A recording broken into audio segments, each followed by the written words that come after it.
Okay na po. Hindi na po sa bababa yung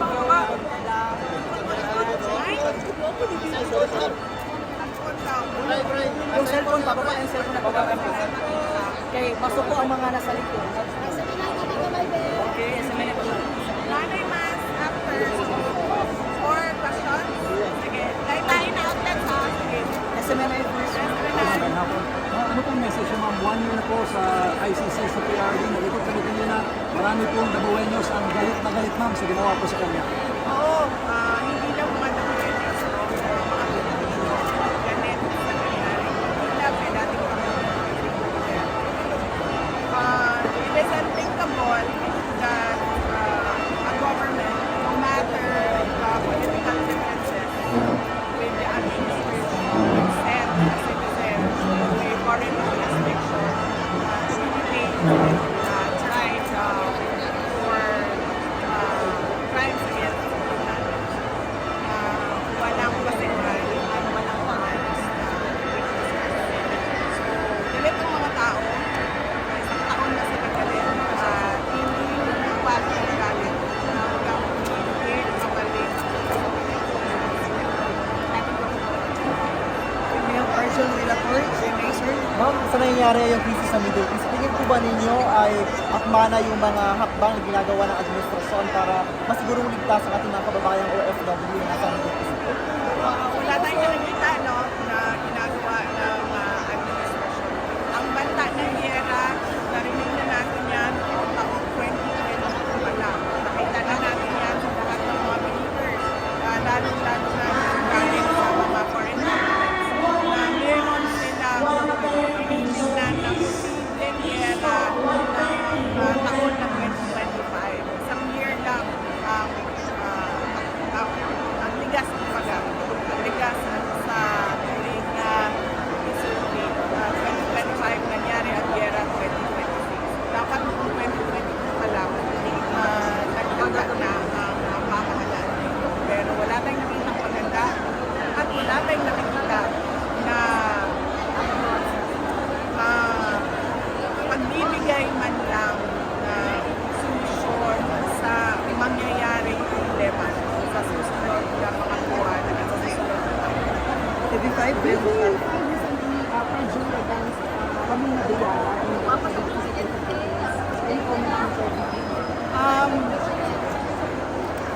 Nag-comment naman ang abogado at kanina na iwata na nila.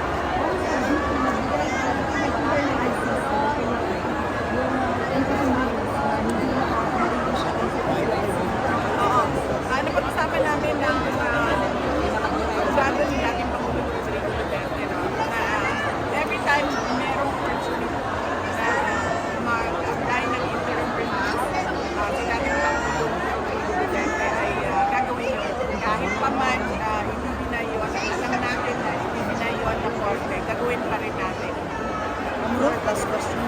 Vice, ang Senate ngayon is may hesitancy sa pag-investigate sa 18 Marines. Ano yung reaction niyo dito, ma'am? Well, mag-iisang taon na rin yan, ma'am. Simula nung sinabi ng dati ni Pangulong Marcos na mahiyak naman kayo. No?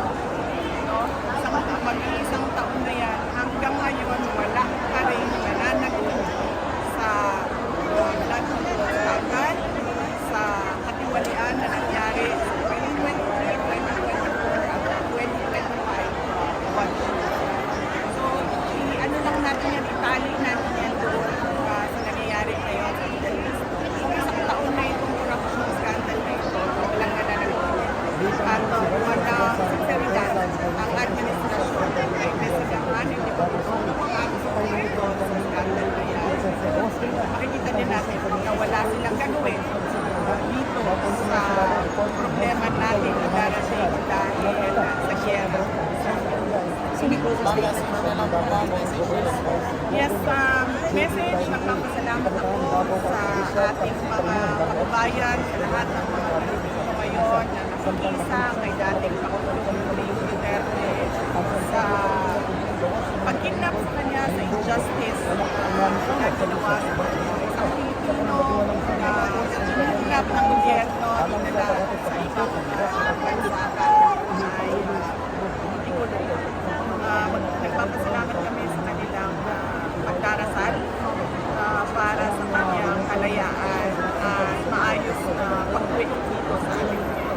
Thank you. Thank you po, ma'am.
Salamat.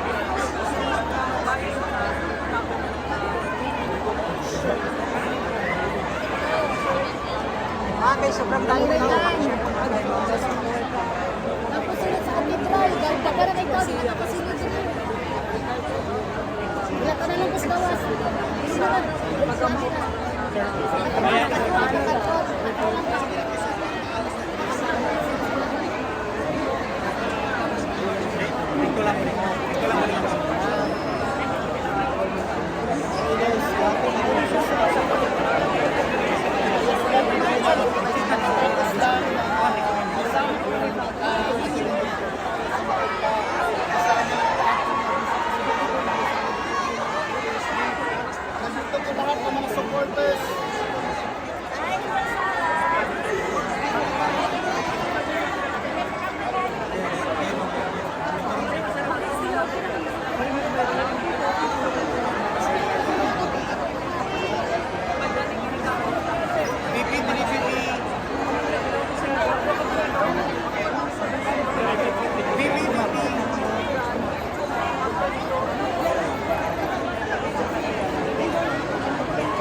Manglot, laban na!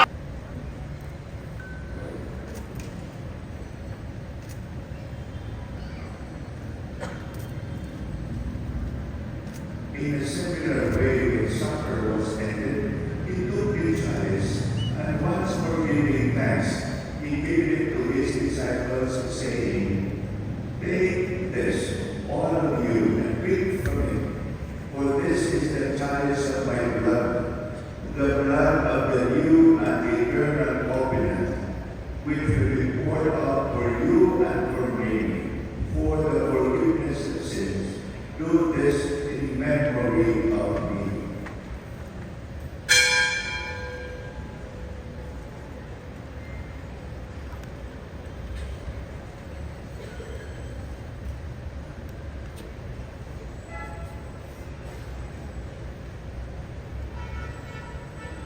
The mystery of faith.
For the kingdom, the power, and the glory are yours, now and forever. Lord Jesus Christ, who said to your apostles, "Peace I leave you, my peace I give you," look not on our sins, but on the faith of your church, and graciously grant her peace and unity in accordance